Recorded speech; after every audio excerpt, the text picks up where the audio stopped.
Good evening, everyone. You are listening to the Digipire podcast. Today is March the 19th, 2020 at approximately 9 o'clock p.m.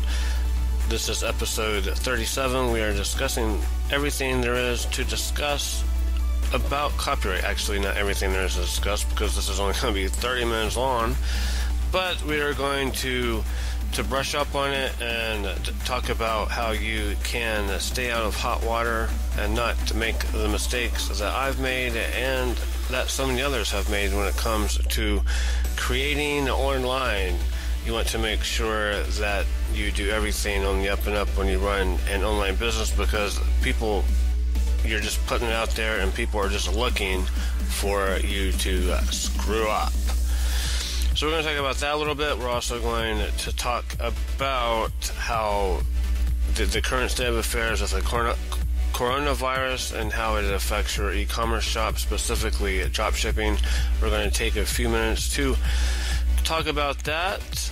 And as usual, you can find all of our podcasts at digipire.com/podcast. You can find this particular podcast at digipire.com/episode 37. And you can listen to all of our podcasts live on the website digipire.com/podcast when it is live. We usually stream at 8 o'clock p.m. Eastern Daylight Time, but because of my little side project, my side hustle, I've had to start it later, and I'm going to discuss that at some point later on in the show. So yeah, we're going to talk. We have a lot to cover in a short amount of time, so if you just give me a few short moments, I will be right with you.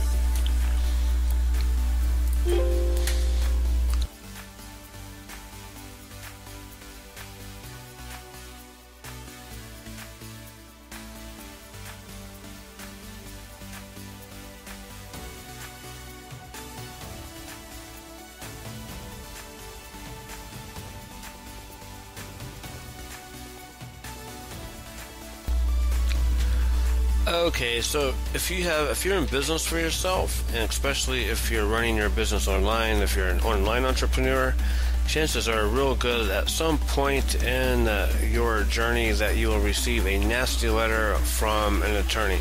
The first time that it happened to me, and I think I've told you guys many times, I've talked about it several times over the past 37 episodes, and I've blogged about it occasionally on my website, my personal website, and digipire.com. But the first time that it happened to me, and it wasn't necessarily copyright, it was trademarks, so it was still a violation. And what happened was back in 99, 2000, I'd have to look specifically what year, but it was around 99 or 2000, I squatted on CaesarsPalaceLasVegas.com. I purchased that domain and squatted on it because I had intended to use it I was promoting casinos at the time, and I had intended to use it for something in regard to that. And before I could even do anything with it, like maybe within a week or so, I had a very intimidating letter from their lawyers, the Caesars Palace, their lawyers, and I think they're based in Las Vegas, maybe, I'm not sure. And it was very, very scary. I mean, I was a lot younger then, and I was just starting out. I didn't have a lot of money. I didn't know what to do. I was scared. I mean, I had bills to pay. I had my rent. I mean, it was just really, it was scary. And so, but they asked me to relinquish the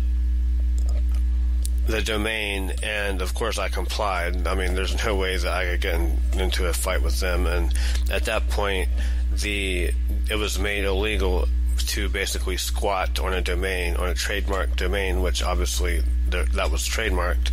So that was that. And they didn't give me that option until like the second letter or so. In the meantime, I was on pins and needles. I mean, that was awful. It's not a good feeling to think that your livelihood is just can go down the shitter at any moment, and it still can. I mean, that's the thing when you're in business for yourself.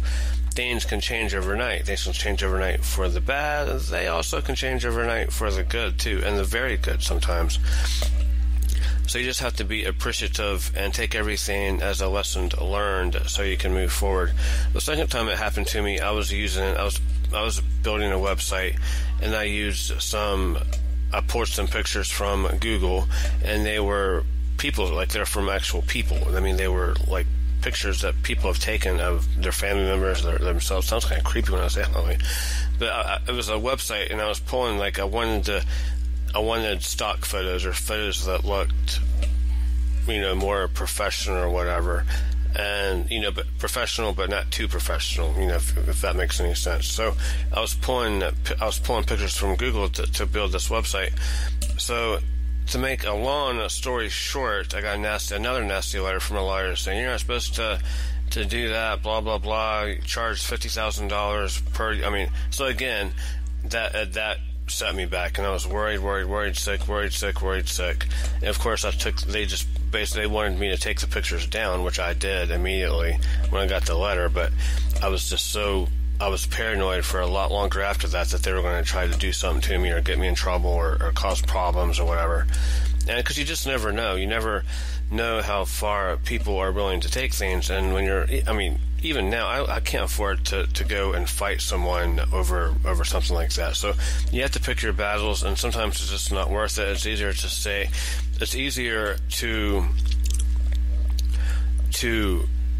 just comply with what they want, and especially if it doesn't mean giving them money.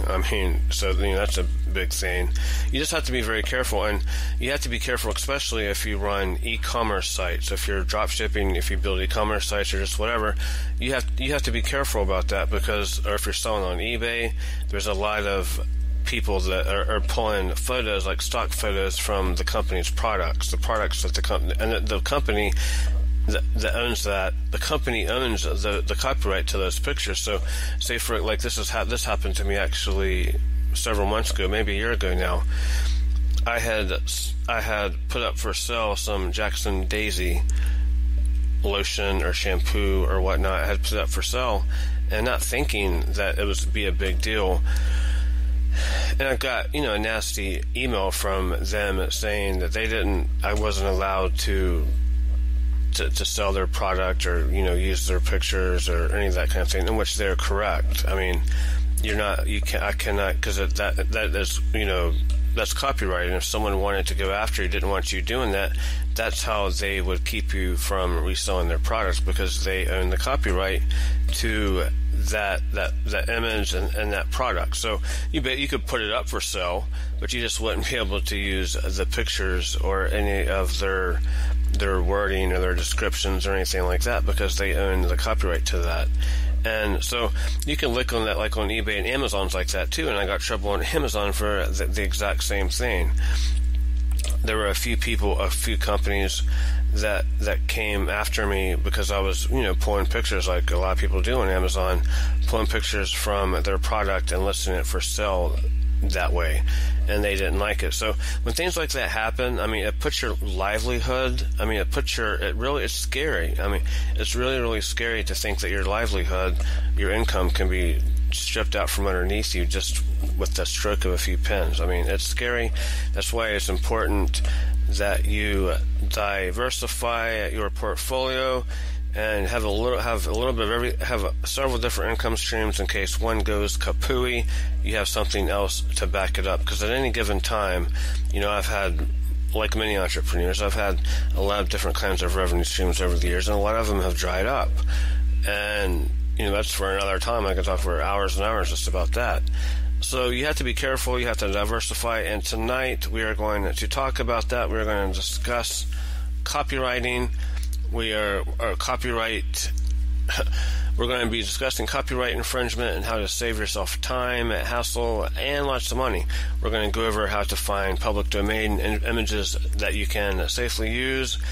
And, it's not all about the pictures. You can also cause yourself a lot of problems by buying from a data warehouse that doesn't even own the license to begin with. They're just copying, they're getting the pictures illegally or whatever, and they're sending them to you with a fake license.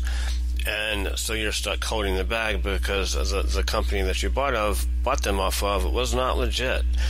I'm going to give you a primer on Creative Commons and fair use and how to use them to steer clear of troubled waters, because as an entrepreneur, you cannot, especially when you're first starting out, you cannot afford a lot of the problems that can arise.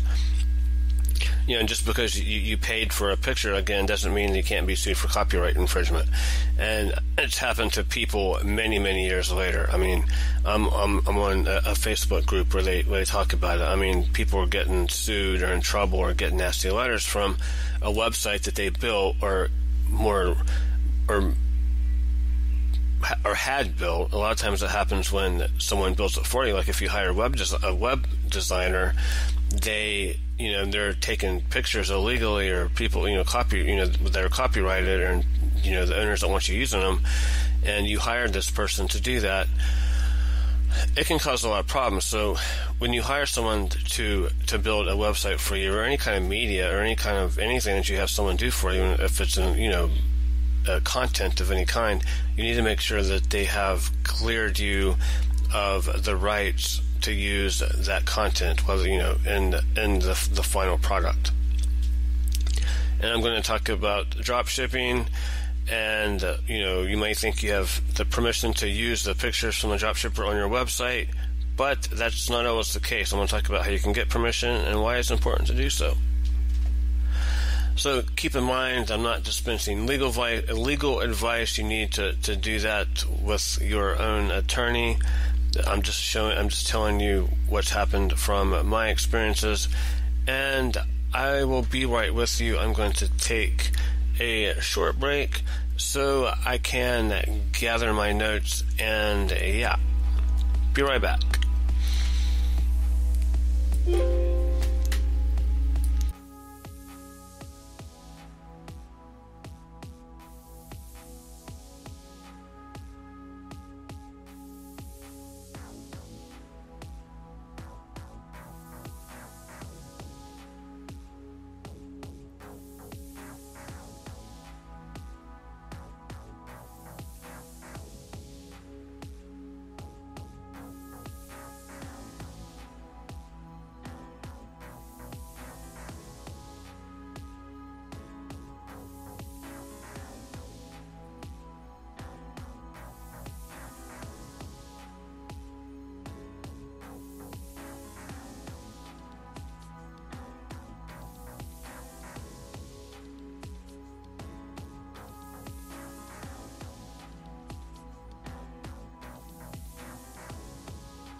Okay, first I want to talk a little bit about the licenses that you need to look out for when you're searching for photos, whether they, wherever you may be getting them from.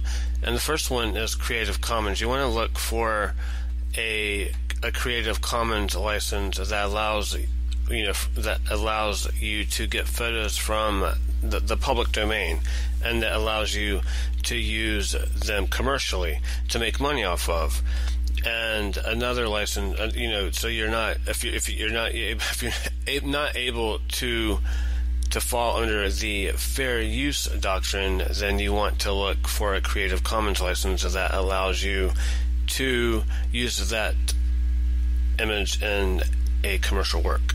So the fair use basically says that if you're using the copyrighted material in a parody or to make comments on or to criticize, then that is considered fair use. And it's kind of fuzzy, because if you're criticizing it and you're commenting on it and you're making a parody of it, you can monetize that and make money from it. So the lines are blurred in a lot of ways, and I don't fully understand it. I just err on the side of caution, but that's something that you want to look into. And you can Google fair use and Creative Commons. And the place that, you want to make sure that you have this on any kind of content that you download or use in, building your little digital empire, like I like to say. And So it works on, like, if you buy WordPress templates, if you buy website HTML templates, or just whatever, anything that's in digital form, you want to make sure that you are allowed to resell it, that you have the pictures that the website developer put on the website are licensed properly. And you can do that by asking the right questions. Sometimes people get in trouble because they don't know the right questions to ask. So if you're hiring someone to build a website for you, you want to make sure you ask him or her, are the pictures that you're putting on there, are they licensed? Is the theme, is it licensed? The WordPress theme, is it licensed to you? Can I resell it? Because there's a lot of little details that you need to know about, because like I said earlier, it can come back to haunt you 10, 15 years later if it is not done properly. So yeah, but and for your ebook covers, like I made an ebook cover. The first time I made an ebook cover for Amazon, I write on several different pen names on Amazon, but under my own name I just have one book, and it was the first book that I had written on Amazon. And I took a picture off Flickr.com. It's a Yahoo company. It's FLICKR.com. And you can find, pictures there that you can edit, that you can make and make it and kind of mold it into whatever you want it to be. And that's exactly what I did. And I made sure that I had that you can filter by Creative Commons license and commercial use allowed. That way you don't have to pay any royalties to the owner of that picture and all of that kind of thing. And that way you're safe. And I take it a step further. I've been doing this for a few years now. I take it a step further, and I keep an Airtable on Airtable.com of all of the pictures that I create using whatever picture I found and make a derivative work. And so I keep a database of all the content that I use, where it came from, and all of that thing in an Airtable. That way, if there's ever an issue, I know where I got it, I know how I used it, and where I used it. So I think those are very important details to know, because a lot of times, you get lost in the details, and sometimes I overdo it. But yeah, so I think it's a good idea to do that. And it's not just about the pictures. I mean, you can run into problems with other works, like, say, for example, WordPress themes. If you build a website and you download a bunch of free WordPress themes and you're trying to sell them, you're going to cause yourself a lot of problems. And if you're using, if you're copying PLL, private label rights ebook, and you're trying to sell it on Amazon, you're going to get shut down real fast there. If you're, anything that your copy or you're using needs to be properly licensed, you're just going to save yourself a lot of time and hassle. And, if you're, WordPress themes, pictures, sound, I mean, you have to be careful with even the sounds that you use, like the music, the sounds you use in your content. You have to make sure that you're using a proper license and one that you can use commercially, and keep records of that in Airtable as well, because they will find you. If you're using, not everyone's going to come after you. Some people don't care if you're using their pictures of their content to sell their products or whatever, and some people do. And so you just need to understand, the different license types and the fair use. And in drop shipping, like if you drop ship, especially people that drop ship from China, usually it's okay for the most part, because you have to ask permission. Like I would keep my drop shipping, whatever niche I'm in. If I'm in a stickers niche, I try to buy from the same company, the same AliExpress vendor, I guess, and let them give me permission written that I can use their pictures on my website, so I don't get in trouble for it. Even that's a little trickier. They're in China and we're in the United States, and it's going to be a little trickier for them to go after you, but they can. So it's just better to get permission first, and it's just the right thing to do anyway. Okay?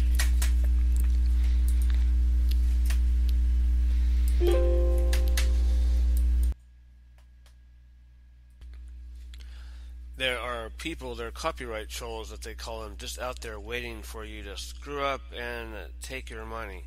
So it's best to err on the side of caution, and preventive medicine is always the best medicine. So keep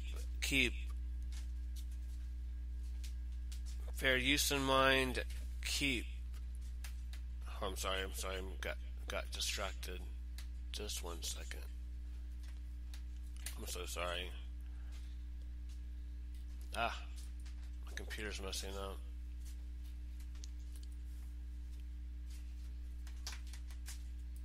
Okay. So just keep all this in mind. Keep fair use in mind. Keep in mind the different licenses of Creative Commons. And, what do you do if you get a nasty letter or something from, an attorney? You get a demand letter from an attorney. The first thing to do is not panic, and you need to find out if what they're saying is true, if you're actually using the picture or the content on your website, to make sure that that's actually true, and determine whether they're just wanting you to take it down or pay them licensing fees or royalties or whatever. But I like to think in terms of worst case scenario. The worst case scenario is that they win a massive judgment on you personally, that it takes money to fight people. So a lot of times you might not have the money to fight these big companies or corporations or a troll that has deep pockets. And worst case scenario is that they get a judgment, not a default judgment. Never just not show up to court. Always show up to court. Never do that. Even if you show up alone without an attorney, to make sure you show up. And they get a default judgment, and then they can start levying your assets, your checking account, your savings account, your house, or whatever. And there's rules and regulations that they have to go by. So that would be worst case scenario. Of course, that's not good. That's not a good thing to have happen. But I believe, I believe, and I may be wrong on this, but I believe that if they did have a judgment, that it would not show up on your credit report. And in worst case scenario, you can file bankruptcy and start over. That's worst case scenario. No one's gonna come in your sleep and kill you or drag you off to jail or take you to Pruny Town or whatever. You're not a criminal, so that's just not going to happen. So you'll be fine. But don't ignore it, and always seek legal advice if you can, and just be very, very careful. Like I said, the best medicine is preventive medicine, and make sure you're using licensed content in everything that you create online. Okay, so you can find the resources You can find the resources that I mentioned on the podcast page at digipire.com/episode 37. There's a Facebook group there that's what they talk about. They talk about copyright trolls and all the people that have had problems with copyrights. You can find that on digipire.com/episode 37. You can find some places that I use to get content, written content, video content, if you can buy video clips even, and royalty free places that you don't have to worry as much about infringing on someone's copyright. So all those resources are there, and you can find the other podcasts I've done at digipire.com/podcast. I'm going to have to cut this short tonight. I'm going to talk a few more minutes. I'm going to talk a few minutes about my little call center hustle, and I'll talk about it more in length at journalmyhustle.com. I've been keeping a daily journal on, and this is going on the third week. This will be the third week, and I've kept a journal on it. And I want to talk about it briefly for 4 or 5 minutes. The third week, this week has been very slow because they've laid us off. I get to work. We're basically working 5 hours a day, and yesterday we didn't work anything. And it's really made me organize my time much better and be much more efficient because I have to work everything around that job. That dreaded job. but it's made me be more disciplined and organize my time much better. I have to really focus and complete tasks on time, or they don't get done, because like I said, I have to work everything around that. So I got my first negative feedback the day before yesterday, which really concerned me. And I don't take criticism very well. I take it personally, and not everyone does, but for some reason I do. The least, if someone criticizes me in the least, I take it personally. Shouldn't even be saying that, but I did. And I was critiqued that I was talking too fast, and I tried to, and I didn't make an excuse on why I was doing that. She said that I needed to enunciate the names. They couldn't understand the names, and I was talking too fast, which I was doing that because in my mind I thought they didn't tell us to talk slowly or anything, or speak slowly. But in my mind, I thought they wanted us to get the information out as quickly as possible, and as long as we were meeting their goals that they set for us to meet, that we were okay. And I thought I was doing, I messed up a few other times on dispositioning the call, and I thought that they would call me on that eventually, but they haven't yet. So anyway, she's turned up the heat a lot in the third week. It was a lot more casual the first week or two, and she didn't get on us or me specifically for anything, and now she is.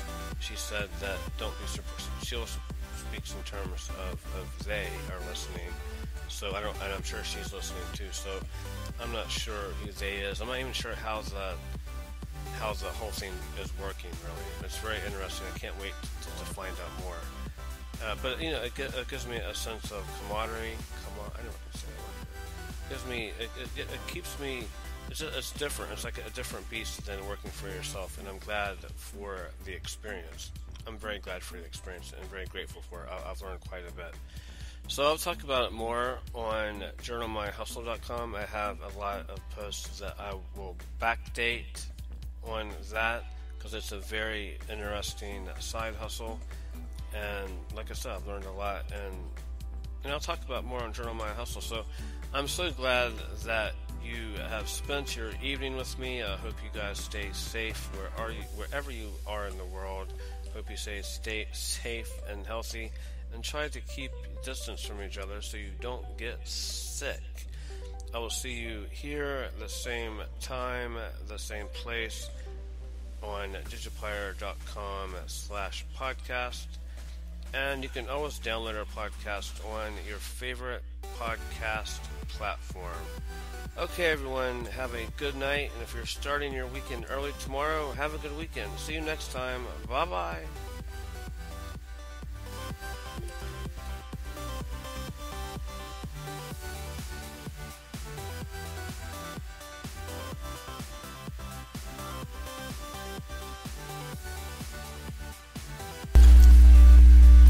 You have been listening to the Digipire podcast. We stream live every Thursday at 9 o'clock p.m. Eastern Standard Time.